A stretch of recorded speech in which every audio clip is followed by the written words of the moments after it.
memperhatikan lingkungannya ya agar tertib dan juga ya menggunakan hijab seandainya ada muslim yang ingin hadir secara on cam begitu, dan sebisa mungkin mengamankan lingkungannya ya seperti itu. Baik. Dan juga agar mengusahakan supaya tidak ada suara-suara yang masuk. Baik ya. Moderator izin memperkenalkan singkat terlebih dahulu ya kepada narasumber utama kita pada Stadium Jurnal hari ini. Insya Allah di tengah kita saat ini sudah bersama Ustadz Faris Jihadi. Beliau adalah Ketua Yayasan sekaligus pembina MKLC dan saat ini sedang studi S3 Ustadz ya di King Abdul Aziz University kita ya. Karena moderatornya baru pakai format podcast, jadi suka grogi kadang-kadang ya. Baik, kemudian sekarang berarti sudah tahun kedua, Ustaz ya? Ya, tahun kedua. Tahun kedua. Ngambil jurusan apa, Ustaz? Program studi Alkitab was Sunnah. Program studi Alkitab was Sunnah. Berarti tentang studi Al-Quran dan juga tentang studi hadis. Masya Allah. Ya, jadi kalau kita mau nanya apapun pada pagi hari ini ya, tentang Al-Quran dan hadis, ya tentu sesuai tema ya. Silahkan langsung di drop pertanyaannya insya Allah. Jadi kurang lebih kita akan diskusi Ustadz ini pada sesi diskusi podcast Stadium Jurnal ini temanya mengenai meneguhkan komitmen bersama Al-Quran. Wah ini ya tema yang sebetulnya mungkin klasik gitu Ustadz ya. Tapi mudah-mudahan karena kita saat ini bersama dengan Ustadz yang sudah bertahun-tahun belajar, kemudian juga bertahun-tahun mengajarkan tema tentang Al-Quran, studinya ya, dan bagaimana kita bisa berkomitmen, yang mudah-mudahan kita bisa menggali lebih banyak, begitu ya. Dan tentu seandainya ada dari Bapak Ibu di Zoom atau di YouTube yang ingin bertanya bisa langsung di drop ya, nanti kita coba tanyakan, kita coba bacakan setelah kita dialog, begitu ya. Baik, dan mungkin tadi kalau misalkan sudah melihat flyer di awal begitu ya, kami juga mengajak kepada segenap sahabat MKLC peserta bagi yang ingin berpartisipasi beramal jariah bersama kami untuk dakwah dan syiar Al-Quran, pembinaan Al-Quran bersama kami ya bisa menginfakkan melalui QRIS ya. Oke, bisa dibantu? Ya, baik ya. Ya, boleh langsung dibuka HP-nya begitu ya, langsung di scan QRIS-nya. Sekarang zaman sekarang gampang Ustaz infak ya. Alhamdulillah insyaallah. Ya, insyaallah ini akan menjadi kesempatan majelis buat Bapak Ibu semua. Baik. Baik Ustaz. Kita akan langsung masuk ya ke agenda, ke sesi tanya jawabnya, ke sesi diskusinya. Ya, saya ingin memulai dari sebuah pertanyaan Ustaz ya. Karena judul kita ini kan mengenai meneguhkan komitmen bersama Al-Quran begitu ya. Mungkin boleh dijelaskan dulu Ustaz, sebetulnya apa sih yang dimaksud dengan komitmen bersama Al-Quran ini begitu ya. Kita mungkin tahu atau para sahabat ini mungkin selama ini memaknai Al-Quran sebagai bacaan begitu ya. Selama ini mungkin yang dimengerti komitmennya adalah ya yang penting ada baca setiap hari, yang penting ikut kajian begini misal begitu ya. Nah sebetulnya apa sih yang dimaksud definisi begitu ya, yang dimaksud definisi dari komitmen Al-Quran? Apa yang termasuk dalam komitmen? Disebut sudah komit itu seperti apa Ustaz? Boleh dijawab. Baik, bismillahirrahmanirrahim. Alhamdulillah, salatu wassalamu ala rasulillah. Pertama saya ucapkan terima kasih Ustaz Ismail sudah mengantarkan kita dalam kajian dengan format yang lebih fresh. Siap, Alhamdulillah. Mudah-mudahan dengan cara ini kita kembali bisa menyegarkan suasana hati kita, suasana pikiran kita bersama Al-Quran, terlebih saat kita memulai kembali proses pembelajaran di awal semester ini insya Allah. Dan juga mudah-mudahan bagi Bapak Ibu dan juga peserta yang tidak bergabung langsung bagian dari proses belajar mengajar kita juga bisa mengambil manfaat lebih luas dari format kita yang lebih fresh. Jazakumullah khair pada Ustaz Ismail dan juga tim yang sudah menyiapkan settingan ini dengan baik. Alhamdulillah. Kalau kita bicara tentang komitmen, ini memang yang kita pahami kesannya langsung berat nih. Ya, betul. Komitmen itu identik sama kewajiban. Komitmen itu misalnya kalau misalnya sepasang suami istri meneguhkan komitmen bersama, ada janji yang harus ditepati. Kemudian kalau dia adalah seorang karyawan, komitmen berarti ada aturan yang harus diikutin. Kalau kita bicara sebagai Muslim, komitmen kepada agama. Dalam bahasa agama seringkali istilah komitmen dibahasakan dengan istilah iltizam. Iltizam itu berarti ya kita mengikatkan diri kepada satu hal yang baku, kepada satu hal yang kita sakralkan, kepada satu hal yang kita agungkan atau kita hormati. Kita misalnya dalam kondisi di rumah tangga, komitmen sebagai suami istri karena ada janji yang harus kita tepati dan kita sakralkan. Sebagai Muslim, kita komitmen karena ada rukun Islam, rukun iman yang kita sakralkan. Jadi kalau kita bicara tentang komitmen dengan bersama Al-Quran, meneguhkan komitmen bersama Al-Quran, kita juga langsung pemahamannya akan terarahkan kepada satu kewajiban yang harus kita penuhi. Nah, memang ini kesannya kayak berat. Karena kaitannya dengan tanggung jawab, ya kan? Janji. Ada janji, kemudian ada porsi perhatian hidup kita yang kita arahkan ke situ. Nah, sebenarnya komitmen itu lahir pertama kali dari mana sih, gitu kan? Komitmen itu lahir pertama kali dari kesadaran penuh kita atas manfaat yang lahir dari situ. Jadi maksudnya ketika kita pakai istilah komitmen bersama Al-Quran, berarti kita dari awal sudah punya kesadaran manfaat, keuntungan, kemudian juga kualitas hidup yang meningkat dari kebersamaan kita dengan Al-Quran. Jadi memang kita ini sebagai manusia pada dasarnya kalau dikasih yang berat-berat itu cenderung menjauh. Cenderung merasa kayaknya udah susah duluan. Udah susah duluan nih, gitu kan. Apalagi nih komitmen perasaan dalam hidup kita dari kecil begitu masuk akil balik banyak banget nih yang jadi kewajiban kita kan. Kewajiban sebagai Muslim harus sholat 5 waktu. Kemudian kewajiban sebagai anak berbakti kepada kedua orang tua. Di sekolah kita terikat kepada komitmen pada aturan sekolah. Di pesantren, sekolah di pesantren juga begitu. Nah, ketika kita menghadirkan terminologi baru ini, komitmen bersama Quran, seakan-akan kita kayak menambah beban hidup aja gitu. Nah, jadi, supaya jangan sampai kita terjebak kepada memahami bahwa relasi kita dengan Quran itu hanya sebagai beban, kita harus menyadarkan ulang diri kita tentang bahwa komitmen itu lahir dari kesadaran hidup kita akan jauh lebih berkualitas. Kita akan mendapat banyak keuntungan, akan banyak mendapat manfaat dari relasi yang intens dengan Al-Quran. Saya kira kita bisa mulai dari situ. Jadi kita bukan sedang menambah beban hidup. Kita bukan sedang menambah kelelahan dalam hidup.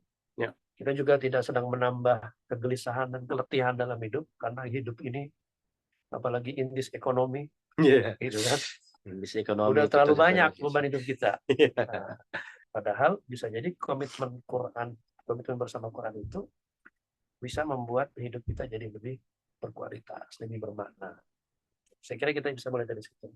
Baik, berarti ini lebih ke kesadaran tentang manfaat yang bisa didapat begitu saja daripada hidup bersama Al-Quran, komitmen bersama Al-Quran begitu ya, dan memenuhi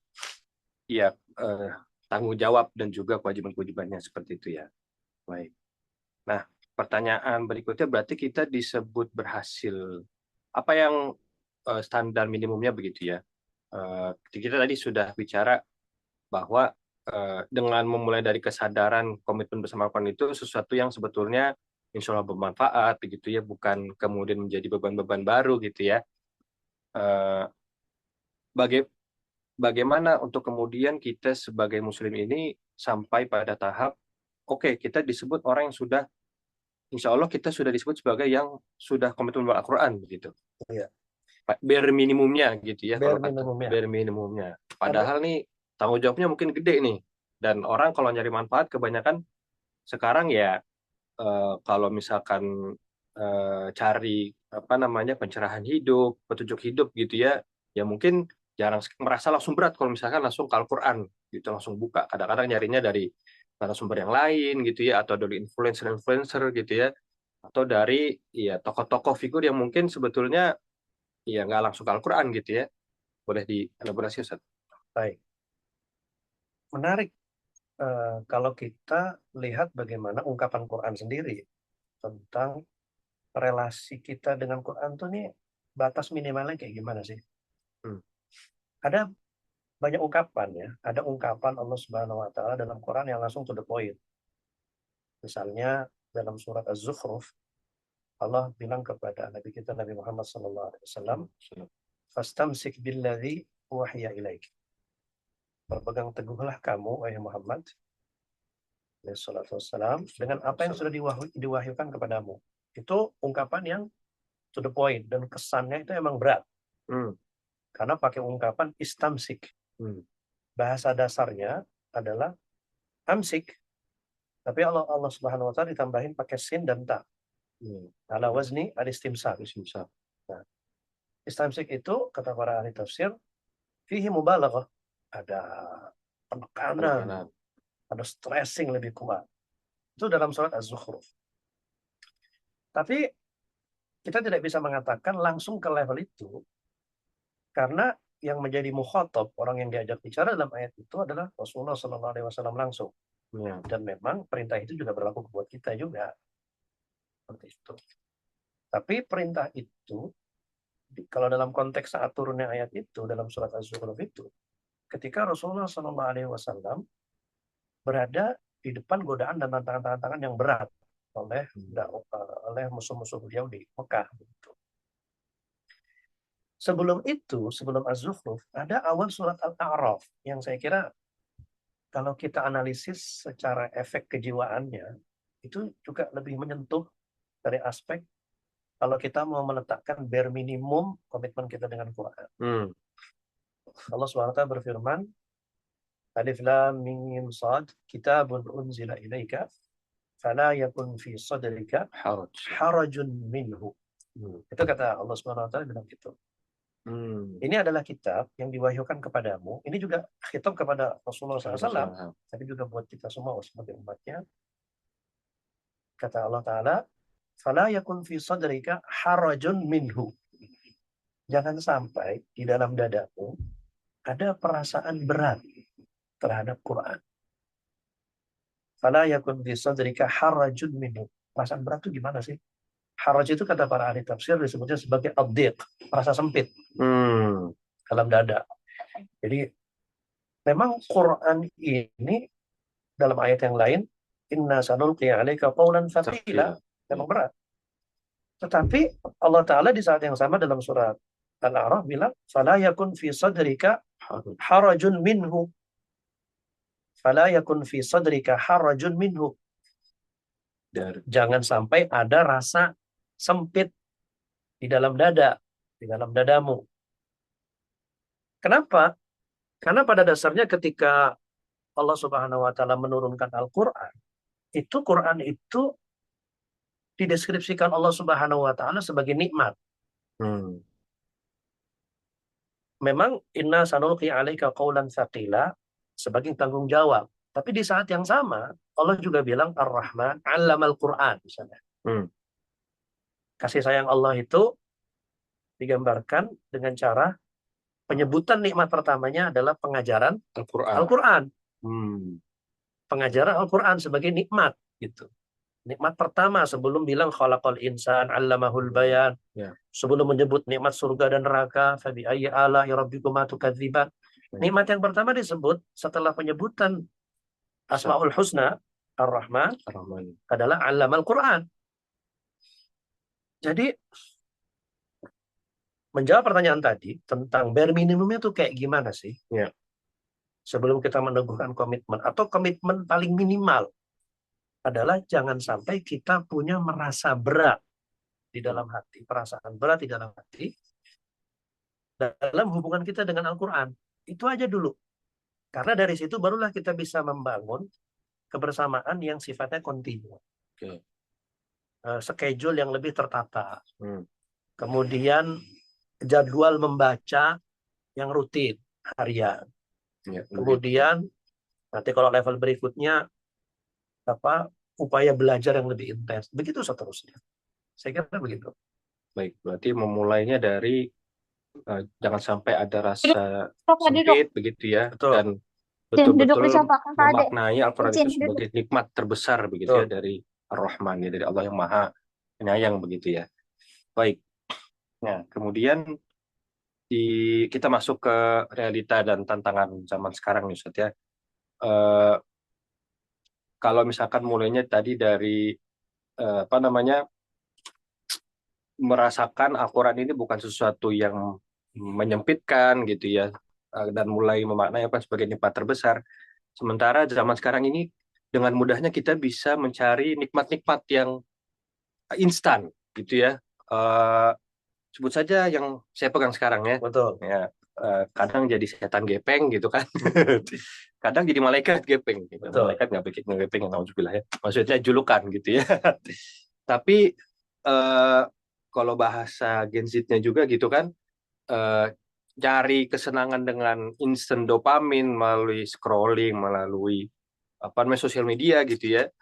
Kadang-kadang bahkan seringnya mungkin itu jauh lebih nikmat tanda kutip ya, dibandingkan kemudian kita ya sudah balik ke Al-Quran untuk kaji dan seterusnya. Itu gimana nih Ustaz? Apa namanya? Padahal ya ponsel itu dan segala hal akses digital itu sebetulnya semestinya menjadi media mendekatkan gitu ya. Al-Quran bisa kita apa namanya masukin di Android gitu kan, bisa masukin di tab dan seterusnya gitu. Tapi timbang buka mushaf di handphone, Betul. ya lebih suruh buka Instagram sama Threads gitu kan. Betul. Gimana itu Ustaz? Iya. Itu manusia itu setiap zaman ada tantangannya. Tetapi Al-Quran, Allah Subhanahu wa Ta'ala turunkan buat manusia untuk tantangan setiap zaman. Jadi di zaman Nabi Shallallahu Alaihi Wasallam, di zaman Salafus Soleh, tantangannya tidak seperti sekarang. Tantangannya adalah tantangan yang sifatnya dari eksternal jiwa manusia, gitu kan? Eksternal jiwa manusia dari musuh-musuh dakwah Islam atau dari orang-orang yang mencoba menyimpangkan manusia dari dakwah Al-Quran dan seterusnya. Nah, kalau sekarang tantangannya sebenarnya secara substansi itu mirip. Artinya ada upaya-upaya memalingkan kita dari petunjuk Allah Subhanahu wa Ta'ala. Nah, secara lebih spesifik, tantangan zaman sekarang itu yang secara substansi sebenarnya sama seperti di masa lalu, tetapi dalam konteks kemasan ada sedikit beda nih. Ya. Ada sedikit beda berupa apa? Bahwa upaya-upaya memalingkan kita dari petunjuk wahyu Allah, upaya-upaya memalingkan kita dari petunjuk Islam, itu banyak wajahnya. Media massa, kemudian sekarang media sosial. Ya, betul. Sekarang media massa juga media sosial. Dan ini efeknya adalah analisis saya pribadi, membuat ada pergeseran orang dalam memahami atau dalam mencari kesenangan hidup. Kalau mencari kesenangan hidup. Di masa lalu orang mungkin mencari pelepasan stres, mencari kesenangan hidup untuk rilis stresnya adalah dengan mungkin dulu menonton TV, 30-40 tahun lalu kita menonton TV, atau kita bermain di luar dengan teman-teman, atau kita kongko, dan seterusnya, nongkrong gitu. Kalau sekarang, kesenangan mencari rilis stres itu dari media sosial. Betul. Seperti itu. Nah, pergeseran upaya manusia mencari rilis stres itu, efeknya adalah, dalam analisis saya pribadi, efeknya itu adalah adanya reduksi terhadap makna hidup. Jadi orang memaknai hidup itu, kesenangan itu pada hal-hal yang sifatnya superficial, hal-hal yang sifatnya kulit. Jadi saya pengen rilis stres nih, ngapain? Udah kita nongkrong di kafe. Atau misalnya healing. Atau misalnya kita jalan-jalan. Mungkin di masa lalu begitu. Kalau sekarang kita rilis stresnya adalah curcol di sosmed. Atau kita buka Instagram, atau kita nyalain live IG, kemudian ngoceh nggak jelas. Betul. Gitu. Itu rilis stres. Akhirnya apa? Pemaknaan terhadap kehidupan yang kita jalani itu jadi tereduksi kepada hal-hal yang sifatnya permukaan. Kita jadi teralihkan dari upaya kita mencari rilis stres terhadap hal yang lebih substantif, yang lebih bermakna, yang lebih berefek kepada peningkatan kualitas hidup. Itulah kenapa kalau kita lihat sekarang muncul banyak tawaran-tawaran dari berbagai podcast influencer sekarang yang ingin memberi sesuatu yang lebih substantif. Sebenarnya itu adalah bagian dari edukasi publik. Orang sekarang bicara tentang filosofi teras, orang bicara tentang ngaji filsafat, orang sekarang ngaji bicara tentang tentang faith, tentang keimanan dalam hidup. Itu sebenarnya adalah bagian dari upaya-upaya mengembalikan kepada hal yang lebih substantif, lebih mendasar. Lebih mendasar. Jadi sebenarnya apa sih yang mau dicari orang manusia tuh, gitu kan?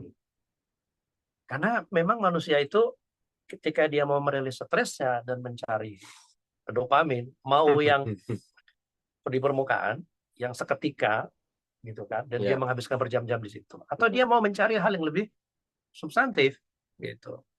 Nah, kaitannya dengan komitmen kita bersama Al-Quran ini, yang perlu kita perhatikan adalah kita tidak bisa betul-betul lepas 100% dari apa yang kita bilang sebagai media sosial. Gitu kan. Itu kayak sunatullahnya zaman sekarang. Sunatullah, tantangan hidup zaman sekarang, kecuali mungkin orang-orang yang bisa memutus, gitu kan, memutus diri dari berbagai tarikan-tarikan itu, gitu kan. Betul.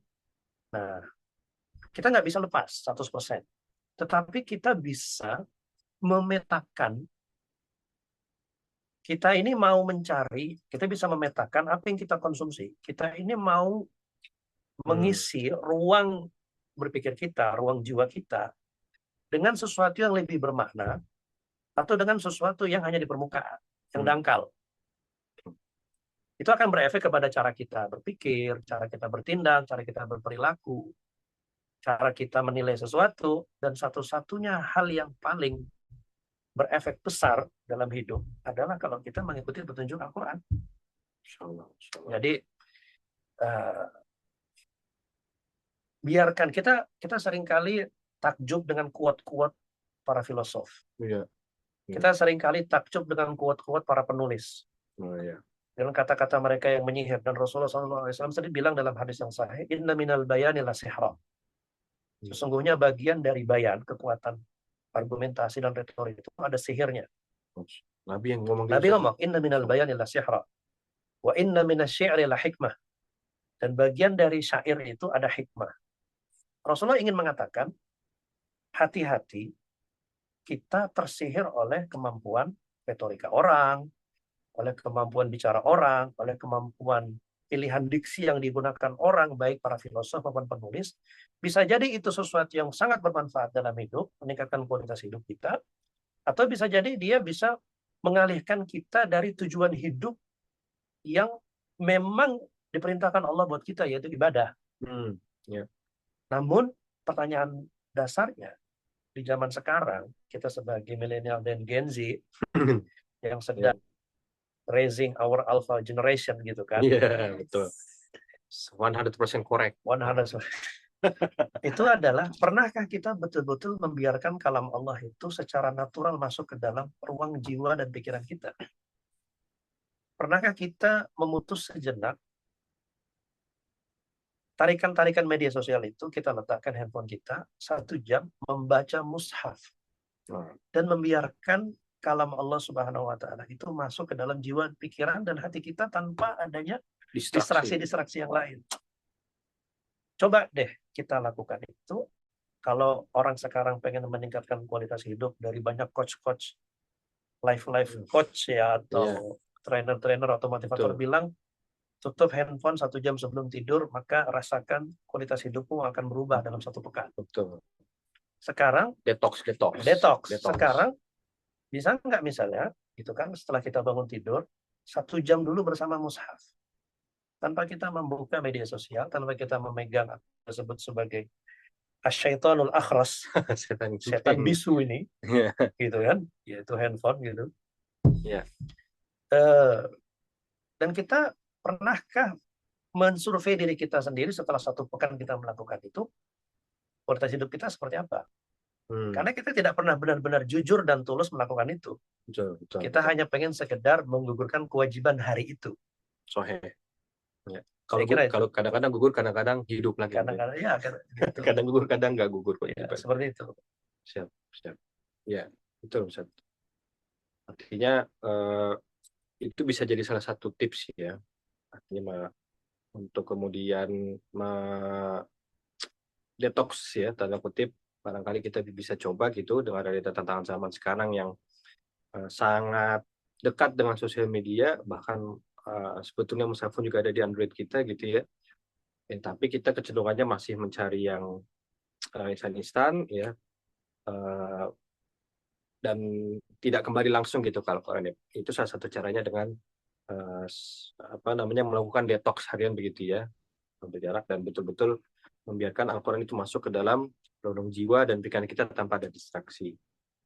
Baik, ada satu, sebelum kita lanjut, ada satu ungkapan dari Abdullah bin Mas'ud radhiyallahu anhu ketika beliau ditanya tentang, tentu Abdullah bin Mas'ud adalah seorang hafidh, beliau seorang mukri, seorang pengajar Al-Quran di Kufah dulu.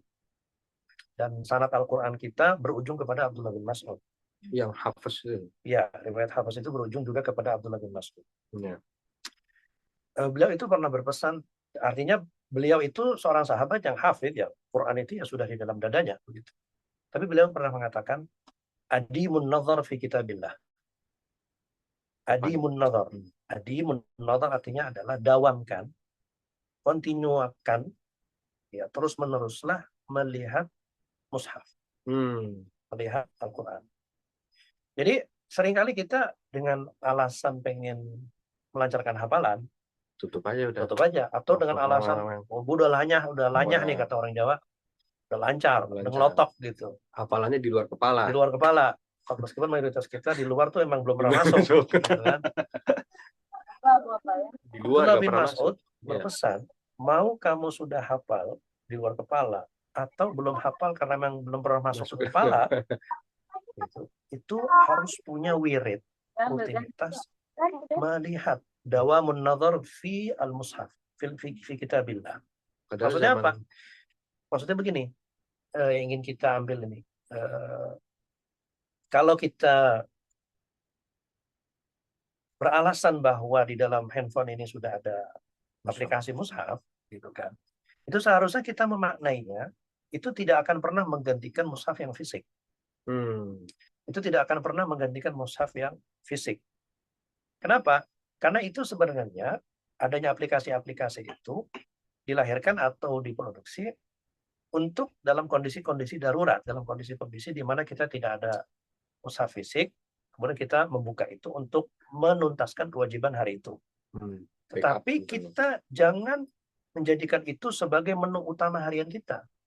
Yang ada adalah begitu baca satu halaman, notif WA, notif email, waduh, notif Telegram, notif aplikasi, notif schedule. Wah, habis ini, langsung kan. Bubar jalan itu. Ya akhirnya baru satu halaman, udah tutup dulu dah gitu. Kita baca yang lain, akhirnya belum selesai, sudah teralihkan oleh yang lain.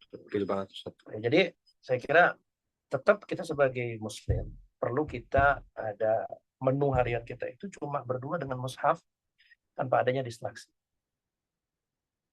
Menurut pesan Abdullah bin Mas'ud itu. Tentu di zaman beliau belum ada handphone, ya kan? Tapi pesan itu sangat relevan ya in this era begitu kan? Ya luar biasa. Tapi ini menarik Ustaz, karena artinya Abdullah bin Mas'ud ketika, walaupun kan beliau mungkin hidup sampai tahun berapa Hijriah? 30-an Hijriah. 30 Hijriah, berarti itu kan masih khalifah di awal era Muawiyah, di Oh, era Utsman, Yaudah Osman. Oh di ya, era Utsman. artinya beliau berkata seperti itu dengan kondisi umat sudah melakukan kodifikasi apa namanya penghimpunan Al-Quran gitu Ustaz ya. Betul. Ya, karena ini menarik apa namanya untuk dari ya, artinya kondisi umat yang mungkin mungkin kalau boleh digali gitu ya latar belakang sahabat Ibnu Mas'ud berkata seperti ini karena mungkin di zaman itu juga ya muslimin juga sudah tanda kutip jarang begitu ya melihat secara langsung. Ya, mungkin seperti itu Ustaz ya. Iya, jadi di zaman itu lagi ada proses yang namanya penghimpunan mushaf di era Utsman bin Affan radhiyallahu anhu. Dan perkataan Abdullah bin Mas'ud kalau ditarik ke konteks sejarah saat itu bisa juga dimaknai sebagai upaya penjagaan terhadap apa yang selama ini menjadi tradisi oral. Oh, oke. Jadi ketika ada hal-hal yang sudah termaktub saat itu sejak era Nabi Shallallahu Alaihi Wasallam dan daerah Abu Bakar terkumpul menjadi satu mushaf, begitu kan? Daerah Abu Bakar radhiyallahu anhu, maka perkataan Abdullah bin Mas'ud itu adalah bagian dari upaya pelestarian dan penjagaan terhadap apa yang selama ini menjadi tradisi oral dan baru dimulai tradisi tulis. Ya, sesuatu yang ditulis dan dibaca. Karena saat itu kalau orang mau menggandakan mushaf, itu harus menulis dari awal sampai akhir. Iya kan? Ya, Kita belum mengenal, di saat itu para sahabat belum mengenal mesin cetak. mesin cetak, belum mengenal mesin fotokopi, segala sesuatu harus ditulis. Jadi ketika ada ungkapan adimun nazar, dawamkanlah memandang, melihat mushaf Quran ini, itu juga bagian dari pelestarian. Dan kalau kita tarik konteks ini ke proses belajar mengajar Al-Quran, pada dasarnya kita sebagai manusia itu cara kita merekam memori adalah memori yang sifatnya fotografis. Betul, betul. Adalah memori yang sifatnya sesuatu yang kita lihat berkali-kali. Pojok kiri atas, Pojok kiri kanan atas, atas, pojok kiri kanan, dan seterusnya berkali-kali, berulang kali. Illa man rahimahullah, kecuali orang-orang yang dikaruniai Allah Subhanahu wa taala ketajaman pendengaran, dia cuma dengar langsung ya. hafal. Banyak yang tidak bisa melihat Ujungnya tapi tidak bisa melihat, tapi dikaruniai Allah Subhanahu wa taala kekuatan mendengar, dan dari situ kemudian bisa menghafal dengan cara mendengar seperti itu. seperti imam salah satu itu juga Iya, iya. buta juga ya. Iya, ada beberapa para imam ahli qiraat itu juga buta, dan juga para ulama juga buta. Di zaman sekarang juga kita bisa menemukan banyak orang-orang hafadzul Quran yang diuji Allah Subhanahu wa taala dengan tidak ada penglihatan gitu. Saya kira itu adimun nazar fi kitabillah. Masya Allah. Ini harus dicatat ya Bapak Ibu. Quotes hari ini. Oh, ya. Ya kan, quotes hari ini posting ya. Adi Munadar dengan Quran. Baik. Tadi berarti sebetulnya tadi mau langsung masuk ke ya karena tadi disebutkan tentang sahabat bin Mas'ud ya belum bin Mas'ud ini mungkin bisa langsung masuk nih tentang keteladanan para sahabat ya dalam komitmen bersama Al-Quran ya mungkin boleh diceritain lagi Ustaz kisah-kisah yang zaman itu eh, yang kalau kita dengar zaman itu sebetulnya wah kok bisa gitu luar biasa gitu ya. Tapi mungkin ada juga kisah-kisah sahabat yang tanda kutip biasa aja atau selama ini kan yang sering kita dengar keteladanan para sahabat Nabi SAW itu dalam komitmen bersama itu yang luar biasa gitu ya, yang apa yang tertulis itu yang kisah-kisahnya hebat-hebat gitu. Nah, ada nggak sih kisah-kisah atau keteladanan yang lebih relate bagi kita di zaman para sahabat itu misal sahabat yang memang sehari-harinya bukan kuro gitu ya, bukan yang memang tugasnya seperti Ibnu Mas'ud atau Ubay bin Ka'ab gitu ya, atau misal Zaid bin Sabit gitu yang sering menulis. Ada nggak sih yang tapi apa biasa aja gitu sebagai dia pekerja atau misal dia pedagang, tapi kisahnya kisah komitmennya bersama Al-Quran itu teladani gitu. Ada nggak sih Ustaz? Iya,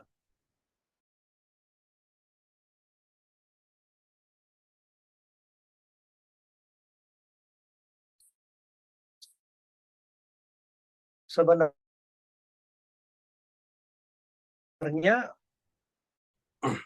masyarakat sahabat itu ya masyarakat manusia biasa.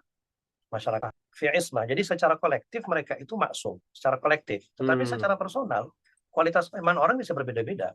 Abu Bakar tentu berbeda dengan generasi sahabat yang lain. Kemudian juga manusia juga melakukan kesalahan, melakukan kadang-kadang juga melakukan pelanggaran. Dan itu sebenarnya memberikan pelajaran penting buat kita bahwa ya mereka bukan manusia dan kita dihadirkan buat kita itu contoh-contoh yang sebagaimana mereka mungkin saja tergelincir, kita juga melakukan tergelinciran. Tetapi di saat yang sama, mereka juga disebut sebagai khairul qurun, sebaik-baik era, sebaik-baik generasi. Masih salah ini.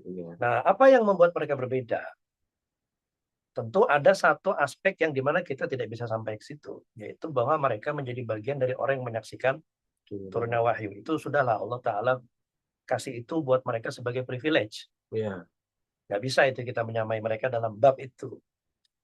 Tetapi yang membuat mereka itu berbeda adalah selain soal bab menyaksikan wahyu, mereka juga adalah orang-orang yang dalam bahasa Al-Quran itu wa innaka latulaqqal Qur'ana min ladun hakimin alim. Mereka itu orang-orang yang menerima wahyu dengan prinsip talaqi. Kalau kata para ulama, dengan prinsip talaqi. Ya. Talaqi ini kita sering membatasinya, mereduksinya kepada pewarisan Al-Quran dari sisi lisan. Talaqi dari mulut ke mulut, talaqi syafahi. Syafahi, musyafah. Artinya dari lisan ke lisan. Tetapi talaqi bab lain yang perlu kita gali adalah mereka melakukan proses talaqi itu dengan kesiapan menjadikan Quran itu sebagai navigator hidup. Sebagai alat untuk menavigasi kehidupan mereka. Bukan untuk sekedar dihafal, bukan untuk dijadikan bahan perdebatan intelektual, bukan juga untuk mengambil sisi-sisi yang celah-celah dicari ketidaksempurnaannya dan seterusnya, tetapi dari awal mereka punya persepsi, mereka punya motivasi, mereka punya kepahaman bahwa Al-Quran ini menjadi ruh dalam hidup. Jadi kalau dalam bahasa salah satu pemikir Islam, yaitu Ustaz Said Qutb, dikatakan at-talaqqi lit-tanfidz. At-talaqqi lit-tanfidz. Jadi menerima Quran ini untuk amal. Untuk amal. Ini untuk dia menjadi sesuatu yang hidup. Karena bahasa Quran tentang dirinya juga kadzalika auhayna ilaika ruhan min amrina, sebagai ruh, dan itu berarti yang menjadi spirit dalam hidup, menjadi penggerak, menjadi energi dalam hidup. Jadi kita jarang sekali menemukan dalam tradisi oral para sahabat itu, dalam riwayat-riwayat itu tidak ada berdebat tentang kandungan ayat A, berdebat tentang kandungan ayat B. Itu sangat sedikit. Jadi mungkin ada kisah Umar menanyakan gitu ya. Iya, itu kaitannya dengan bagaimana beberapa ayat itu dibacakan atau dilantunkan, bukan tentang kandungannya itu sendiri. Yang ingin kita katakan adalah bahwa para sahabat ini, mereka juga sangat beragam levelnya. Mereka juga beragam dalam iman, mereka juga beragam dalam ilmu. Tetapi yang menyatukan mereka adalah ruhul amal. Yang menyatukan mereka adalah spirit untuk mengamalkan apa yang mereka terima sesuai dengan kadar apa yang mereka terima. Mereka tidak melebih-lebihkan, mereka tidak mengurang-kurangi. Maka kita akan menemukan dalam tradisi para sahabat juga orang yang ketemu dengan Nabi Shallallahu Alaihi Wasallam hanya sekali seumur hidupnya, hanya sebentar, lalu pulang kepada kaumnya mengajarkan apa yang diterima dari Nabi sekali itu, sampai matinya tidak pernah ketemu lagi. Ya, itu ada beberapa kisah ya, memang tidak populer. Ada juga sahabat Nabi yang dari kaum Ansor yang tidak terkenal, yang dia itu di dalam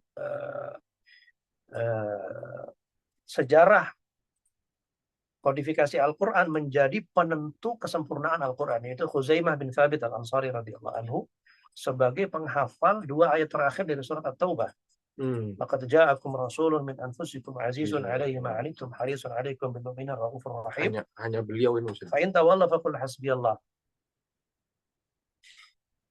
Timnya Zaid bin Thabit radhiyallahu anhu itu mencari di mana 2 ayat ini di mushaf para sahabat yang senior. Rupanya itu sebagian besar nggak ada. Ketemunya ada di catatan dan hafalannya Khuzaimah bin Thabit al-Ansari. Ada yang mengatakan namanya Abu Khuzaimah, ada yang mengatakan namanya Khuzaimah bin Thabit. Itu menunjukkan bahwa namanya aja diperdebatkan. Khuzaimah, Abu Khuzaimah, namanya aja dipersisihkan. Iya. Tetapi dia menjadi penentu dan pernah dalam interaksinya dengan Nabi, kesaksiannya itu setara dengan kesaksian 2 orang. Karena Zaid bin Thabit itu ketika mau menghimpun mushaf Al-Quran, itu selalu mensyaratkan atas perintah Abu Bakar agar orang yang mengaku mengklaim punya catatan dari catatan personal agar mendatangkan saksi dirinya dan orang lain bahwa itu benar didengar dari Nabi Shallallahu Alaihi Wasallam. Jadi kalau kita bicara tentang sejarah bagaimana Quran itu ditulis atau disusun dalam mushaf, kita bicara tentang satu proses yang tidak pernah terbayangkan di era itu. Berapa ribu ratus orang. Artinya ada proses validasi yang luar biasa dan verifikasi yang berlapis. Khusus Khuzaimah bin Thabit radhiyallahu anhu, di masa Nabi hidup, beliau kesaksiannya disetarakan setara 2 orang. Jadi ketika beliau membawa ayat laqad ja'akum rasulun min anfusikum azizun 'alaihi ma 'anittum sampai akhir, cukup diterima oleh Zaid bin Thabit dan diverifikasi dan disetujui oleh Abu Bakar radhiyallahu anhu. Artinya Abu Bakar dan Zaid tahu bahwa Huzaimah ini kesaksiannya secara 2 orang, dan Zaid bin Thabit radhiyallahu anhu tahu sebagai hafidh dan sebagai sekretaris wahyu Nabi saat beliau masih hidup sallallahu alaihi wasallam. Zaid tahu bahwa beliau tahu ada ayat itu, tetapi beliau ingin ada sumber lain. Ternyata Huzaimah bin Thabit radhiyallahu anhu membawa itu. Jadi yang ingin kita katakan adalah ada nama-nama yang tidak populer, yang tidak bisa kita hadirkan di sini semua, tapi mereka memiliki peran-peran yang sangat penting dalam kehidupan mereka bersama Al-Quran. Dan hufadzul Quran itu juga tidak banyak dari kalangan sahabat. Nabi bilang, khudul Qur'ana min arba'ah. Ambillah Quran itu dari jadi cuma 4 orang doang. Dalam riwayat yang lain ada perbedaan tentang nama-namanya. Kalau dikumpul-kumpul mungkin hufadzul Quran, pengejar Quran itu cuma 10-an orang dari kalangan sahabat. Kemana 100.000 sahabat yang lain? Ya kan? Ada sahabat Nabi yang hanya ketemu saat Haji Wada.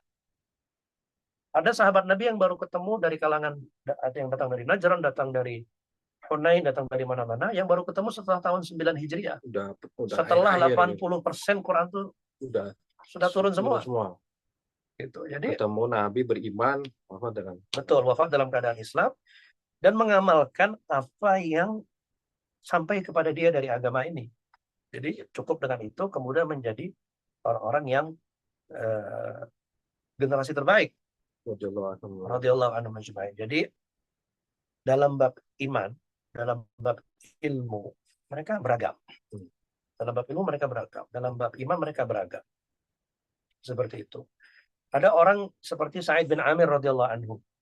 Sa'id bin Amir radhiyallahu anhu itu termasuk al-asyara al-mubasysyirina bil jannah.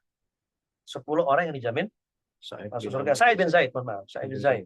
Tetapi tidak dikenal bahwa beliau adalah seorang guru Al-Quran. Seorang hufadzul Quran juga tidak dikenal sebagai itu. Ada ruang-ruang keunggulan yang mereka punya. Khalid bin Walid radhiyallahu anhu juga tidak dikenal sebagai penghafal Al-Quran, tetapi dikenal sebagai jenderalnya kaum muslimin. Jenderal perang. Never lose. Ya, jadi ada orang-orang seperti itu. Dan memang sunnatullahnya adalah tidak mungkin dalam satu generasi semuanya pada satu level yang sama. Itu nggak mungkin. Sebagaimana juga kita di generasi sekarang, tidak mungkin semuanya menjadi penghafal 30 juz. Itu sunnatullah. Tetapi yang mungkin dicapai semua adalah mereka menjadi pembelajar Al-Quran. Menjadi pecinta Al-Quran. Menjadi orang-orang yang komitmen dengan Quran dengan spirit tanfidz tadi ya. Tanfidz. Gitu. Ruhul amal. Jadi, ya saya kira gitu. Apa yang kemudian membuat sahabat itu istimewa? Gitu kan, dengan segala kemanusiawian mereka, gitu. Masya Allah, luar biasa ini ya. Ya kita tadi sudah ternyata ada memang ya sahabat-sahabat, tapi yang membuat menjadi apa namanya kualitas komunalnya tadi itu ya talaqi tanfidz ya. Saya juga baru kalau di ayat apa maksudnya di Al-Quran sendiri ya disebutkan kata-kata talaqi itu di di ayat wa inna kana natulaqal Qur'ana minal hakimin alim itu tadi ya. Baik. Ya, sedikit tambahan. Jadi ada seorang ulama Maroko, sudah wafat tahun 2009, namanya Syekh Farid Al-Ansari. Itu beliau dikenal sebagai ulama Ahlul Quran. Seorang pemikir besar. Berarti udah abad Ya, sekarang ya, ya Mas? kelahiran tahun 60, wafat oke. tahun 2009, di usia 49 tahun. Masih muda. Dan meninggalkan banyak karya, dan sebagiannya adalah tentang apa yang disebut sebagai Jamalul Quran. Jadi keindahan Al-Quran, tentang tadabbur Al-Quran dan seterusnya. Beliau bilang, yang membuat umat Islam itu berbeda dengan umat-umat yang lain, dan secara khusus generasi sahabat, adalah mereka memahami betul makna wa innaka latulaqqal Qur'ana min ladun hakimin alim. Dan sesungguhnya engkau, wahai Muhammad, latulaqqal Qur'an. Engkau itu didiktekan Al-Quran. Ini secara harfiah kurang lebih artinya begitu. Min ladun hakimin alim, dari sisi Allah yang maha bijaksana dan maha mengetahui. Kemudian beliau mengatakan, apa makna talaki di situ? Beliau mengatakan, istiqbal Quran ala sabilil dzikr. Jadi ada ruh menerima Al-Quran ini dalam rangka untuk menjadikan dia sebagai zikir, sebagai sumber pengingat, sebagai sumber pedoman, sebagai sumber semangat. Jadi itu yang kemudian membuat umat ini begitu istimewa. Dan beliau juga mengulas ayat, Syekh Farid Al-Ansari itu mengulas ayat, Inni umirtu an a'buda rabba hadhil baldati alladhi harramaha wa lahu kullu syai' wa umirtu an akuna minal muslimina wa an atlu al-Quran. Jadi perintah mentauhidkan Allah, merintah itu kan di akhir dari surat An-Naml ya. Surat An-Naml.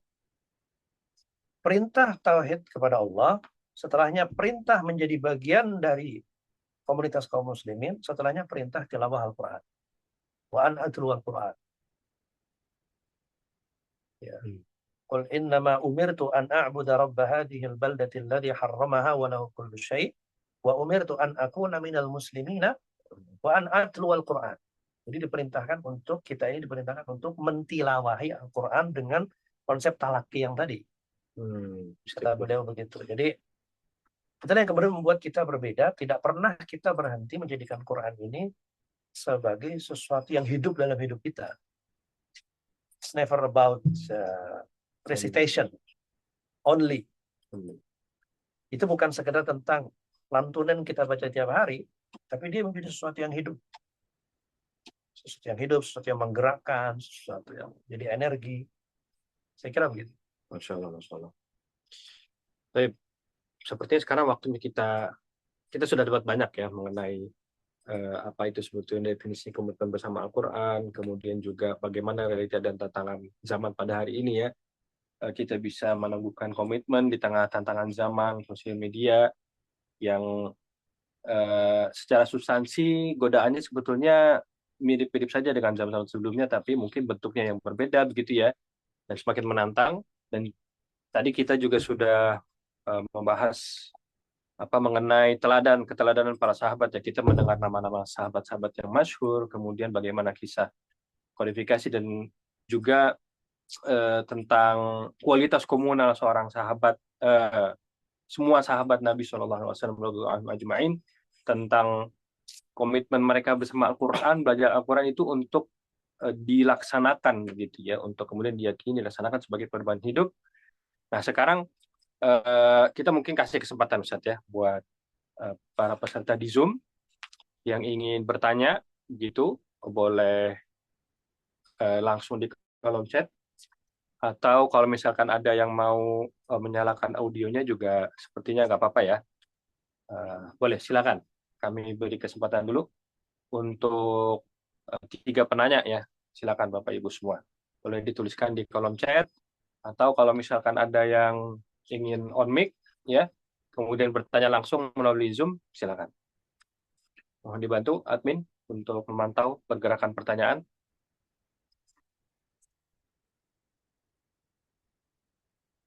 Ada, Bapak Ibu?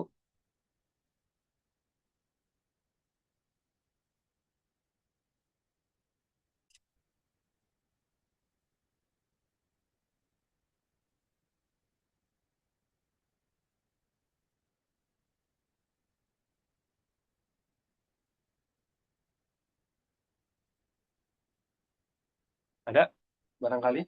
Atau dari YouTube? Oke, nampaknya belum ada ini, Ustaz. Ya. Atau mungkin semua sudah paham ya. Jadi Insya Allah. dibacakan, insya Allah. Apa tadi kita diskusikan. Baik. eh ya. Nah, mungkin pertanyaan lanjutan tadi mengenai kisah apa namanya keterangan para sahabat ya. Pertanyaan teknis Ustaz ya.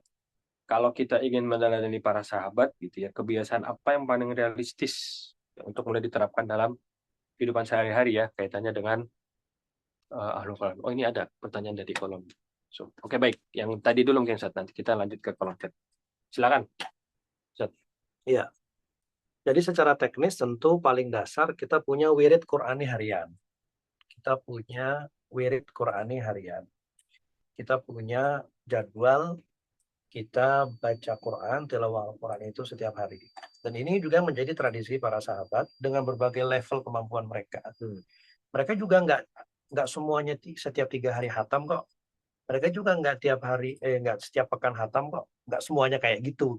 Ya. Ada yang setelah 30 hari, setelah 40 hari gitu kan. Bahkan Imam Nawawi mengatakan dari situ dapat disimpulkan bahwa yang terpenting itu orang punya kebiasaan harian. Dia punya kebiasaan harian, dia bersama Quran.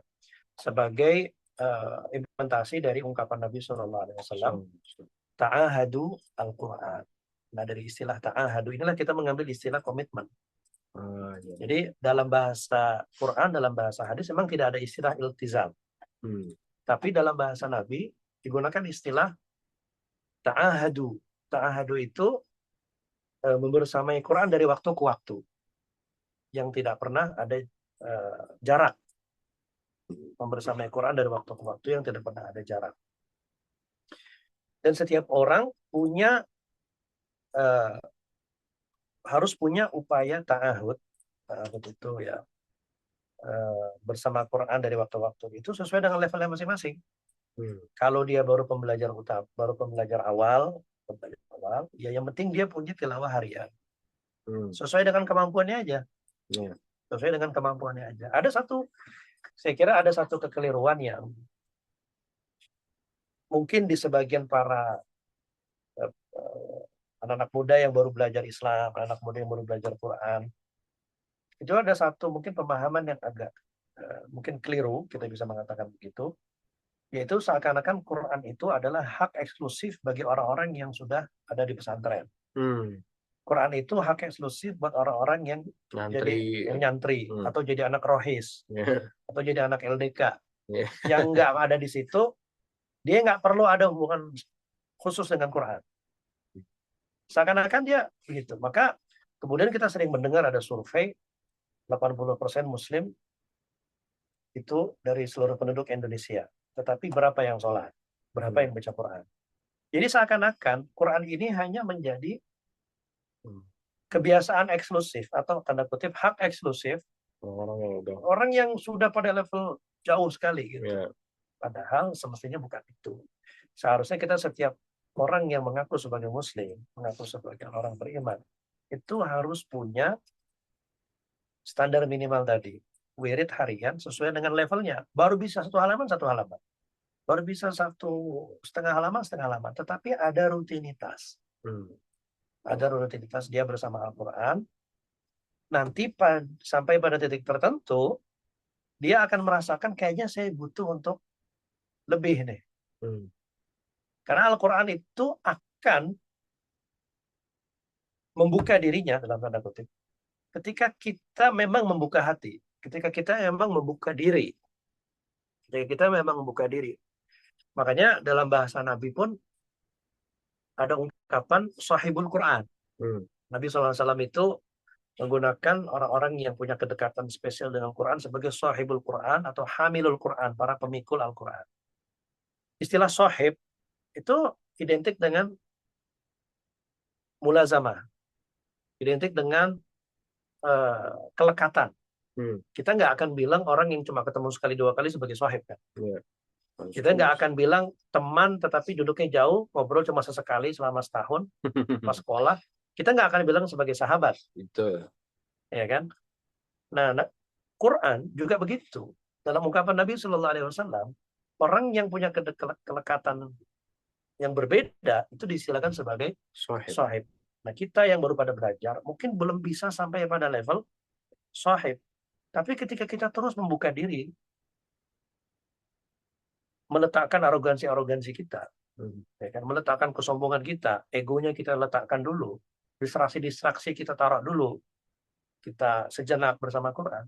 Lama-lama kita akan menjadikan, lama-lama Quran itu akan masuk ke dalam diri kita, akan membuka diri kita.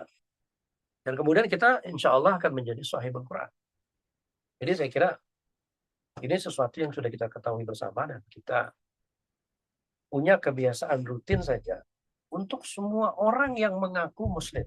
Jangan pernah merasa bahwa itu hanya terbatas kepada orang-orang yang gabung di LTQ atau di MKLC atau di TPA. Al-Quran adalah milik untuk hak semua orang. Dan karena itu harus menjadi kebiasaan semua orang. Itu yang harus kita betul-betul garis bawahi. Seperti itu. Itu yang ya minimal. Ya. Baik, Ustaz. Ya, ini sudah ada 2 pertanyaan. Boleh dibantu di scroll mungkin di Zoom-nya, Kak. Ya, dari salah satu pertanyaan. Oke. Baik. Ustaz izin tanya, bagaimana tahapan kita dalam mempelajari Al-Quran yang ingin menjadi ahlullah? Ya, ini mungkin karena hadis juga ya. Sungguhlah punya keluarga di antara orang beriman, ya mereka adalah Quran, khosotuh kan gitu ya. Nah, mungkin memang cita-cita ini Masya Allah pasti akan butuh perjuangan. Namun apakah ada tips dan trik dalam mengusahakan hal ini agar insya Allah semangat dan istiqomah? Baik, saya boleh dijawab yang ini, Ustaz. Nanti ke pertanyaan berikutnya.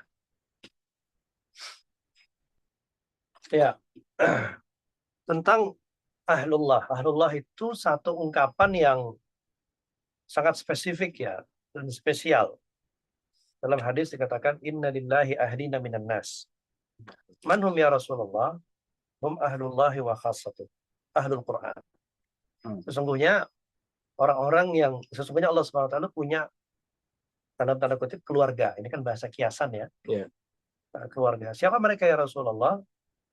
Ahlul Quran hum ahlullahi wa khassatuh. Ahlul Quran mereka adalah dalam tanda kutip keluarganya Allah dan orang-orang pilihannya. Kita perlu merenungkan dulu kenapa dipilih ungkapan ahlullah. Ahlullah itu ya kita sebagai keluarga, kalau kita sebagai saudara, sebagai keluarga, dalam konteks suami istri yang sering menggunakan istilah keluarga, itu mereka orang-orang yang terikat oleh hubungan yang kuat. Baik hubungan nasab, hubungan perkawinan, hubungan kekeluargaan, hubungan sanak saudara. Jadi ada tali yang mengikat itu semua. Yang kedua, dalam konteks pembicaraan dan komunikasi keseharian, itu tidak ada hijab. Komunikasi tidak terbatas oleh diksi, pilihan, kata, tidak terbatas oleh kondisi apapun. Tidak ada, kalau kata orang Jawa, tidak ada pekewuh. Tidak ada sungkan. Tidak ada sungkan. Bahkan dalam kehidupan kita sebagai keluarga, tanpa keluarga kita itu mengungkapkan apa yang dia pikirkan, kita sudah tahu maunya dia. Atau ketika keluarga kita mengungkapkan kata-kata dengan jumlah kata yang sedikit, mengungkapkan kalimat dengan jumlah yang sedikit, kita tahu arahnya kemana. Maksudnya implisit. Itu apa?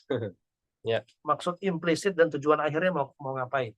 Mau apa yang dimaksud itu?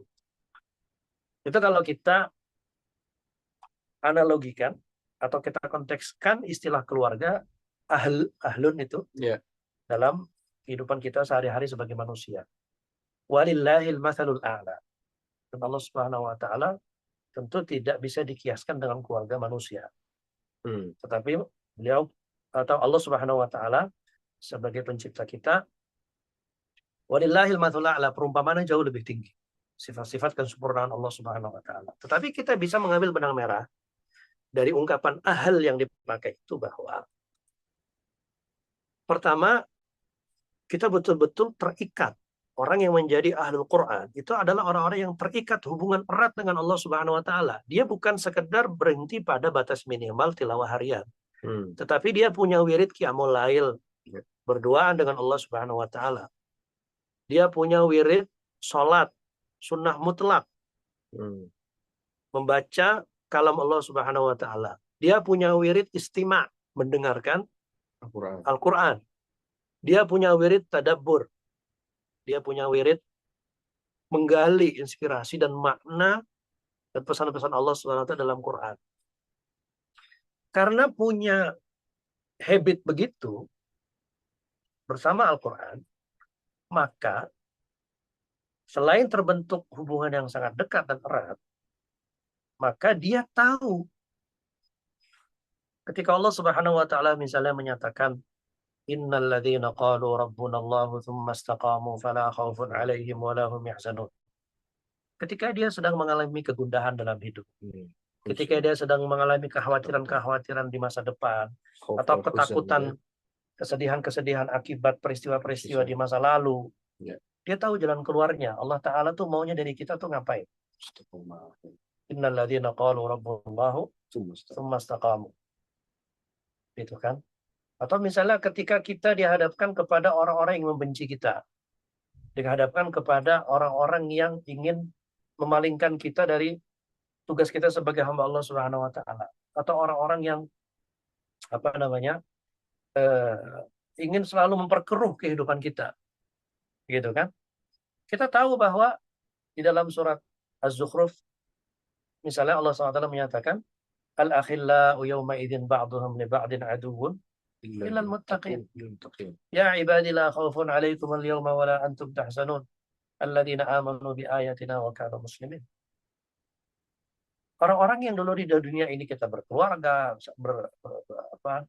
punya hubungan kasih sayang, di hari akhir semuanya bisa berubah semua jadi permusuhan. Gitu kan? Yang menjamin adalah ketakwaan kita masing-masing, dan itulah yang akan membuat kita dihimpun lagi dengan orang-orang yang mencintai dan bersaudara dan berkeluarga karena Allah Subhanahu wa taala. Jadi kita tidak pernah khawatir karena itu. Maksudnya adalah ketika kita membaca ungkapan ahlullah wa khassatuh itu adalah mereka yang bisa sampai kepada kontekstualisasi dan mengimplementasi maunya Allah Subhanahu wa taala itu apa sih dalam hidup kita. Dari pesan-pesan, dari berbagai ungkapan, dialog Allah Ta'ala dengan Rasulnya di dalam Al-Quran, dialog para nabi dengan umatnya dalam Quran, dialog seorang ayah dengan anak dalam Quran. Dia tahu maunya Allah SWT apa.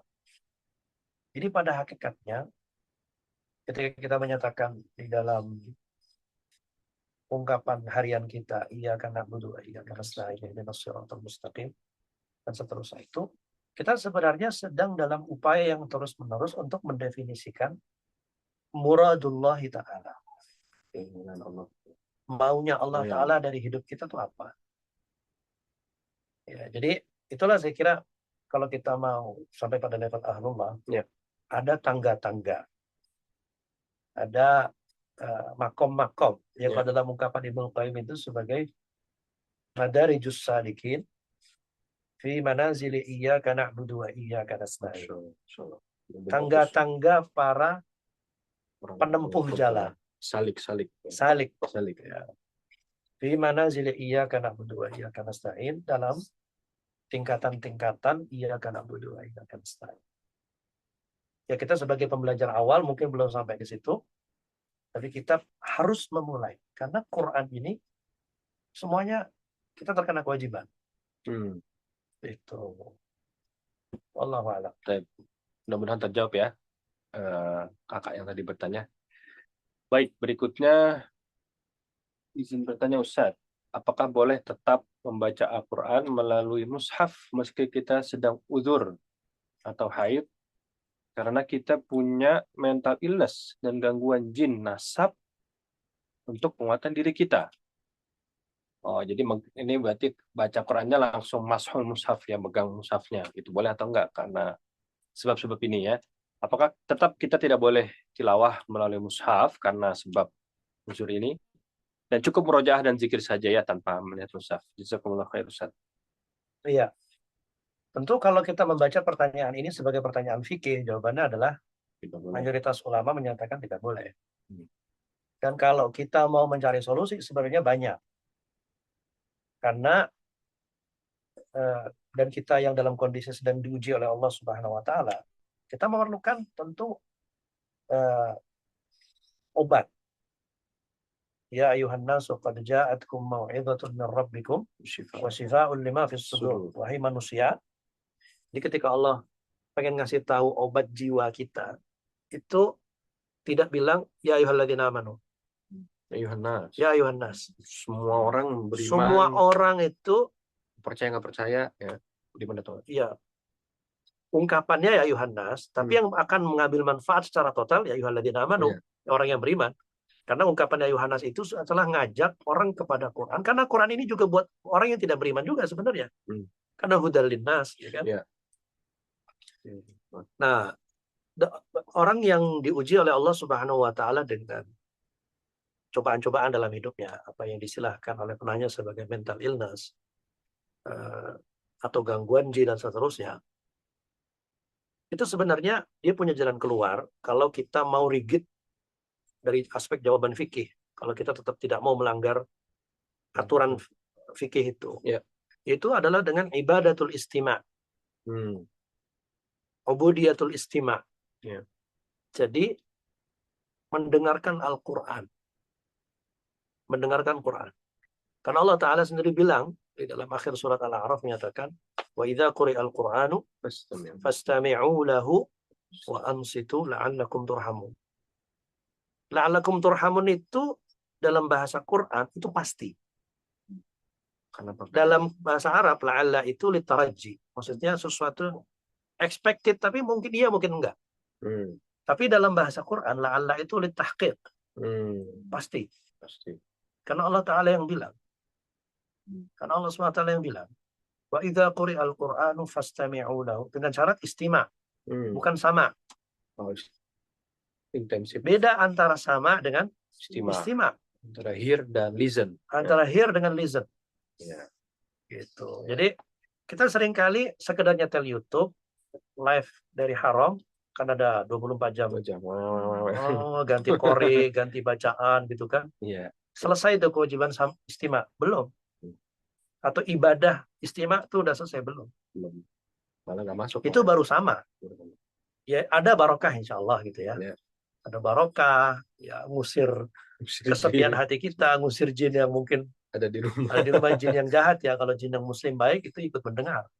Ya. Dan yang menarik adalah jin juga punya kebiasaan istima' sebagian dari jin. Di surat di akhir surat Al-Ahqaf itu dikatakan wa in sarafna ilaika nafaran minal jinni yastami'una al-Qur'an. Jadi digunakan istilah yastami'una al-Qur'an. Jin yang baik dan setelah ketemu Nabi mendengar istima' itu pulang langsung jadi dai kan mereka. Betul. Ya. Wallau ila qaumihim mundzirin. Falamma hadaruhu qalu ansitu falamma qudiya wallau ila qaumihim mundzirin. Itu kita membayangkan jin yang hadir ketika istima' itu. Berarti ada di sini kayaknya Ustaz. Insyaallah. Ya kan? Itu maksudnya begini, jin itu makhluk gaib ya kan. Mungkin ketika Rasulullah SAW membaca Quran, mereka juga tidak menampakkan diri dalam wujud aslinya. Tidak menampakkan diri dalam wujud aslinya. Tetapi efek Quran kepada mereka begitu dahsyat dalam satu jalsah saja, dalam satu podcast tanda kutip seperti ini, gitu kan. Insya Allah. Pulang langsung mengalami perubahan jadi istilahnya elevated life gitu. Informatif, Ya, elevated. jadi luar biasa kehidupannya, langsung bukan hanya jadi biasa-biasa aja gitu kan, mediocre orang bilang. Tapi walau ila qaumihim mundzirin. Karena dari awal mereka tidak pernah punya haraj. Dari bahasa yang kita gunakan di awal tadi. Fala yakun fi sadrika harajun minhu litunzira bihi. Jadi kata para ulama, haraj itu sebenarnya maknanya dua. Haraj dari mendekat dari Al-Quran, dan haraj dari menyampaikan pesan Quran ini kepada orang lain.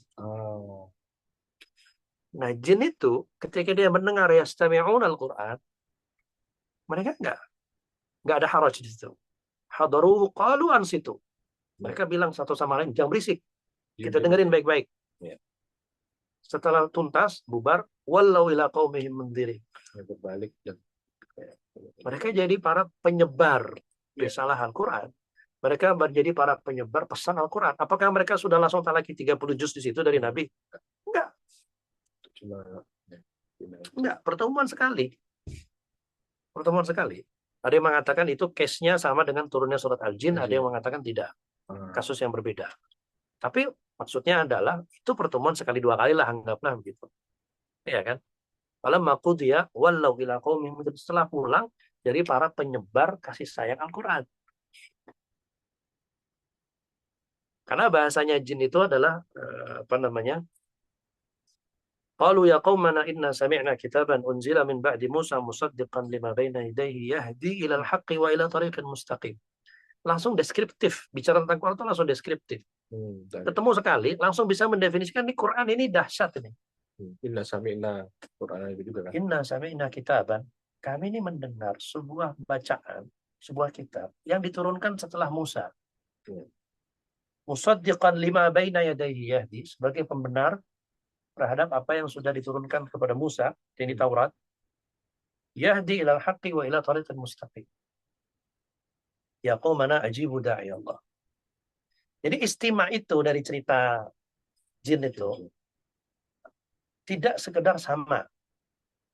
Nggak cukup sekedar dengar gitu. Nggak cukup. Nggak mungkin bisa menyimpulkan gitu kalau Iya, dia ini gitu. karena nggak mungkin dia bisa mendeskripsikan sejauh itu, kecuali dia ada husnul istima. Kecuali dia ada sikap positif dari penyimakan yang maksimal. Bidunil haraj. Bidunil haraj, tanpa ada haraj, ada rasa sempit, ada distraksi, ada macam-macam. Ya. Gitu. Jadi falamma hadaruhu, yang pertama falamma hadaruhu, mereka betul-betul hadir. Yang kedua, qalu ansitu. Diam. Husnul insat. Falamma qudiya wallaw ila qaumi mundzirin, husnul amal. Husnul hudur, husnul insat, husnul amal. Ini dapat inspirasi dari kaum sebelah nih ya. Iya, jadi dari makhluk sebelah. Dari makhluk sebelah. Jadi mungkin kalau kita tarik jawaban ini kepada pertanyaan tadi, bagi sahabat-sahabat kita yang diuji oleh Allah Subhanahu wa taala dengan gangguan-gangguan baik mental atau mungkin gangguan makhluk sebelah tadi. Kita istimewa. Buka mungkin setel surat Al-Kahfi, surat Al-Baqarah, surat apa saja yang mungkin kita gemari. Jadi berbagai surat-surat Al-Quran. Setiap kita kan kadang-kadang punya surat yang gemari. Surat gacoan katanya, atau ayat gacoan. Ya kan? Gacoan itu bukan mie doang.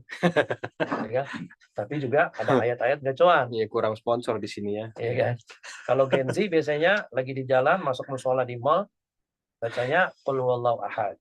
Nggak apa-apa, itu gacoan. Yeah. Nabi pernah dilapori oleh sahabat Nabi yang protes, kenapa nih orang kalau ngimami, orang Ansor, kenapa ini orang kalau setiap ngimami bacanya Qul hu doang, Qul huwallahu ahad. Dilaporin, sahabat yang dilapori tadi bilang, ketika ditanya Nabi, kenapa kamu bacanya itu terus? Kata sahabat tadi, nggak disebut namanya, kata sahabat tadi, inni uhibbu an aqra'ahu. Saya mencintai surat ini. Lalu kata Nabi apa? hubbuka iyyaha adkhalakal jannah. Masya Allah. Cintamu kepada surat ini memasukkanmu ke dalam surga. Maksudnya setiap kita kadang-kadang punya, bukan karena itu yang paling pendek atau paling gampang ya, tapi maksudnya dia mungkin ada kesan khusus gitu kan, atau misalnya ayat-ayatnya itu ada irama-irama tertentu yang kita sukain gitu kan. Ya, ada surat-surat yang Ya, rimanya enak gitu. enak. Atau mungkin pas kita lagi dalam keadaan stres, dalam keadaan gelisah, kita buka Al-Quran, ketemu ayat yang kena banget nih gitu kan, relate banget nih sama hidup kita gitu kan. Buka terjemahnya relate banget gitu. Akhirnya itu terus yang dibaca atau yang nggak apa-apa. Nggak apa-apa. Setel itu, kemudian kita melakukan istimak. Lakukan apa yang disebut sebagai upaya kita mendengarkan Quran secara maksimal dan membiarkan kalam Allah Ta'ala itu berbicara kepada jiwa kita secara natural. Ya, husnul hudur, husnul insan, dan husnul amal. Ya, itu. Allah Allah. Insya Allah mudah-mudahan terjawab ya kakak yang tadi pertanyaannya. Mengatasi gangguan makhluk sebelah berdasarkan teladan dari makhluk sebelah, insya Allah ya. Baik, Ustadz, mohon nasihatnya bagaimana, mungkin ini sepertinya pertanyaan terakhir ya dari kolom chat. Mohon nasihatnya bagaimana agar keluarga kita tetap bisa komitmen dengan Al-Quran saat tinggal di negeri kafir, terutama untuk mendidik anak-anak yang sebelumnya tumbuh di sekolah Islam dalam kata fit anak. Oh ya, baik. Mungkin sebelumnya bapak ibunya ya tinggal di Indonesia, sekolah di SDIT, ikut LTQ dan seterusnya, tapi kemudian dapat opportunity going abroad gitu kan, di negara yang belum Islam, akhirnya mungkin komitmennya diuji gitu ya Ustaz. Nah, gimana ini strateginya Ustaz? Ya, ini tantangan saya kira bukan hanya dialami oleh orang yang tinggal di negeri kafir, dalam tanda kutip begitu ya. Yang kedua, ini juga bisa terjadi kepada orang yang pindah situasi, pindah tempat, hijrah, lesson learn berarti. lesson learn, gitu kan. Banyak case-nya gitu kan. Nah, ini tantangan. Tetapi yang perlu kita sadari sebagai norma dasar atau prinsip dasar yang kita hormat, kita hadirkan terus adalah bahwa Al-Quran itu diturunkan oleh Allah Subhanahu wa Ta'ala untuk dunia ini, untuk bumi ini, dimanapun kita berpijak. Jadi kita harus memposisikan dan memperlakukan Al-Quran itu sebagaimana di negeri mayoritas Muslim kita memperlakukannya. Kita perlakukan hal yang sama saat kita berada di luar negeri Muslim, di mana mayoritasnya mungkin kita tinggal adalah non-Muslim. Seperti itu. Jadi kita harus, mindset itu tetap harus dijaga. Mindset dasar itu. Karena pada dasarnya Al-Quran itu ya wa ma arsalnaka illa rahmatan lil alamin, untuk semuanya tanpa terkecuali oleh batas-batas geografis seperti itu. Nah, sekarang kalau masuk ke ranah implementasi gimana? Misalnya sebelumnya di sekolah tahfidz atau di SDIT atau di lembaga tahfidz dan seterusnya, RTQ dan seterusnya. Anak-anak kita pindah ke negeri di mana nggak ada begituan, nggak ada tempat-tempat belajar begitu. Tentu ini adalah sebuah tantangan yang perlu kita lakukan, yang berada di luar kontrol kita, kita tidak perlu gelisahkan. Yang berada dalam batas kemampuan kita lakukan, yang di luar batas kemampuan kita tidak perlu digelisahkan. Kita serahkan urusannya kepada Allah Subhanahu wa Ta'ala. La yukallifullahu nafsan illa wus'aha fattaqullaha mastata'tum. Seperti itu.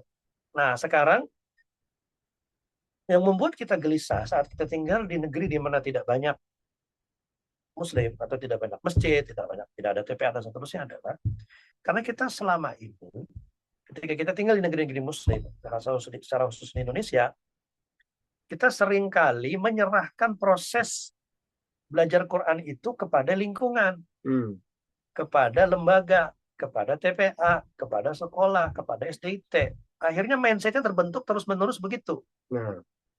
Real ini Ustaz, real. Ya. Gitu. Kita seringkali akhirnya sudah setor sama gurunya di sekolah, sudah tasmik sama temannya di sekolah, atau udah di pesantren. Jadinya apa? Mindsetnya selama ini pendidikan Quran, pembelajaran Quran itu ranahnya adalah ranah eksternal, bukan ranah di rumah. Bukan ranah di rumah. Seperti itu. Nah, mindset ini harus kita waspadai. Harus kita koreksi. Harus kita koreksi. Kenapa? Karena berangkat dari konsep tadi bahwa sekarang kita melakukan apa yang bisa kita lakukan. Yang tidak bisa kita lakukan, nggak usah digelisahkan. Yang berada dalam range kemampuan kita, dalam berada kontrol kita upayakan dengan maksimal. Sekarang yang bisa kita upayakan dengan maksimal apa? Orang tuanya. Orang tuanya menjadi pelopor pembelajaran Quran di rumah. Menjadi penggerak, menjadi kepala-kepalanya, menjadi gurunya, menjadi evaluatornya, menjadi pengujinya. Kalau perlu orang tuanya belajar juga melalui fasilitas-fasilitas online. Sekarang semua berlimpah. Sekarang berlimpah banyak banget gitu kan. Ya, alhamdulillah kita MKLC ada kelas-kelas online. Kelas online-nya banyak banget. Ya. Insya Allah gitu kan. Dan insya Allah kita terus ekspansi. Pesertanya dari berbagai negara ya. Siap. Insya Allah. Betul sekali. Amin. Gitu. Jadi kembali kepada kepeloporan dan bagaimana kepala keluarga, dalam ini ayahnya, diikuti oleh ibunya, betul-betul memanage itu dengan baik. Mindsetnya adalah pendidikan Quran itu dimulai dari rumah. Pembelajaran Al-Quran itu dimulai dari rumah. Nah, nanti begitu habit itu terbentuk, nanti pasti akan menemukan polanya, formulanya. Kalau di luar negeri, berarti apa nih polanya? Di dalam rumah berarti harus begini. Nanti seiring waktu Allah pasti akan buka jalan. Nanti kalau udah begitu akan terbentuk satu spirit untuk mencari komunitas. Dan biasanya di luar negeri, komunitas Islam itu jauh lebih mudah mendekat, jauh lebih mudah solid, karena mereka jumlahnya sedikit. Iya, minority itu akan cenderung mendekat satu sama lain. Nah, gitu. Yang repot itu kalau udahlah sedikit, ribut di antara mereka. Nah, itu penyakit di beberapa tempat. Nah, itu jangan sampai. Nah, kita cari itu komunitas-komunitas yang bisa mewadahi. Kalau secara jarak belum bisa memfasilitasi proses belajar Quran, ya kita cari yang online. Fattaqullaha mastata'tum. Bertakwalah kepada Allah sesuai dengan kemampuan kalian masing-masing. Begitu. Jadi, dan saya kira sekarang kalau di negeri yang kita istilahkan sebagai negeri kafir itu Masya Allah ya. Justru geliat Islam itu lebih Islami dari geliat dakwah Islam, geliat dakwah Quran itu luar biasa. Karena ada kehausan, ada dahaga, ada upaya mencari oase, seeking the light, mencari cahaya. Kita kalau di Indonesia udah banyak cahaya, ada cahaya lampu neon, gitu kan, ada cahaya obor, ada cahaya macam-macam. Jadinya apa? Merasa nggak usah terlalu effort, nggak usah terlalu berupaya jerih payah yang sampai capek, melelahkan diri gitu. Akhirnya ya cukup di rumah, akhirnya malas. Tapi kalau di luar negeri, ada yang disebut sebagai istilah negeri-negeri tanda kutip kafir itu, ya, sebagai negeri-negeri kafir itu, mereka justru komunitas-komunitas muslimnya itu berupaya menyalakan cahaya sekecil apapun dan terus menyalakan cahaya itu agar tidak padam. Itu insya Allah akan menjadi istilahnya gula bagi semut-semut begitu ya. Komunitas muslim pasti akan terus mendekat, saling berbagi, saling sharing. Yang punya kelebihan mengajar mereka yang mengajarkan kepada yang butuh, yang punya kelebihan harta akan menyediakan fasilitasnya, yang punya kelebihan fasilitas teknologi akan menyediakan berbagai fasilitasnya masing-masing dan seterusnya. Saya kira begitu. Jadi tetap optimis. Siap, mudah-mudahan terjawab ya Ibu yang bertanya, insya Allah. Di MGLC juga ada kelas online, ya, bisa juga bergabung insya Allah ya.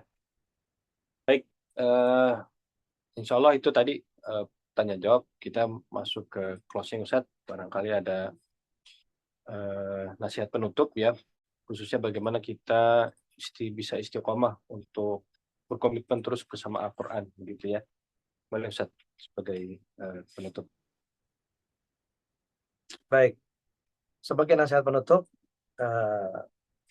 kita perlu sadari bahwa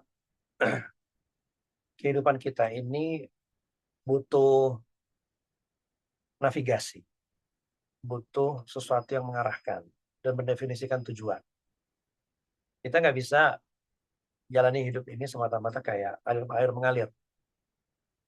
Nggak bisa. Dan kita tidak bisa semata-mata mencari hiburan dari sesuatu yang sifatnya material saja. Karena pada hakikatnya manusia itu adalah fisik dan roh, fisik dan jiwa. Dan semua jawaban itu akan kita temukan dari Al-Quran. Jadi ketika kita menggunakan istilah meneguhkan komitmen bersama Al-Quran, kita sesungguhnya sedang tidak menambah kewajiban. Tapi kita ingin kembali kepada mata air yang jernih. Kita ingin kembali kepada inspirasi yang sejati, yang spiritual, yang hakiki, yang dimana betul-betul bisa membimbing kehidupan kita dengan baik. Kita bukan sedang menambah kewajiban baru, kita sedang tidak menambah komitmen-komitmen baru, kita sedang tidak menambah perjanjian-perjanjian baru, tidak juga sedang menambah beban-beban baru dan kegelisahan-kegelisahan baru dalam hidup kita. Kalau kita nggak hafal sekian, maka kita minder. Kalau kita ketinggalan dari teman kita, kemudian kita merasa malu kalau kita belum bisa baca Quran, kemudian kita malu untuk belajar Quran. Bukan, jangan dipahami Quran sebagai beban-beban dalam hidup. Tetapi kebersamaan kita dengan Quran justru cara kita untuk kita kembali kepada mata air tadi dan menambah kualitas hidup kita supaya lebih bermakna. Saya kira demikian. Barakallahu fikum wa jazakumullahu khairan.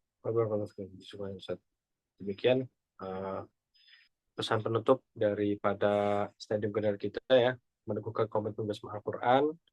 Insya Allah itu menjadi penguat buat kita semua, khususnya segenap sahabat MTLC, peserta maupun yang hadir kajian. Mudah-mudahan kita semakin teguh berkomitmen bersama Al-Quran ya, kemudian memaknai Al-Quran sebagai sebuah nikmat ya, tanpa rasa sempit begitu ya, dan terus-menerus istiqomah bersama Al-Quran hingga akhir hayat. Baik, dengan ini moderator izin menutup. Mari sama-sama kita tutup dengan membaca doa kafatul majelis. Subhanakallahumma bihamdika asyhadu an la ilaha illa anta astaghfiruka wa atubu ilaik. Sampai jumpa di kajian bulanan berikutnya. Dan kepada para peserta MKLC, selamat memulai kegiatan pembelajaran di periode ini. Mudah-mudahan insya Allah husnul khotimah sampai penutup di semester ini dan seterusnya. Baik, moderator izin pamit. Wassalamualaikum warahmatullahi wabarakatuh. Waalaikumsalam warahmatullahi wabarakatuh. Thank you, brother. Terima kasih semua.